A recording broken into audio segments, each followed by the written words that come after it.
I want to thank the members of the Budget and Appropriation Committee for this great honor they have bestowed on us to be the chair and the vice chair, respectively, with Mheshimiwa Mary Amase. It has been said before, I just want to buttress that the work ahead of us is a huge load of work. But the men and women who are standing before you, elected from various constituencies and counties, are up to that task. We have a very robust membership in this committee, and we are ready. We want to be unorthodox in the way we make our budgets. We don't want to just repeat what the mistakes that have been done before of making incremental budgets.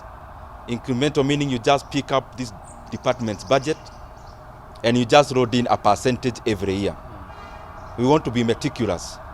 And the meticulous way of making a budget is that we are going to adopt zero-based budget, where we are going to interrogate every taxpayer's money that will be going to various ministries or departments.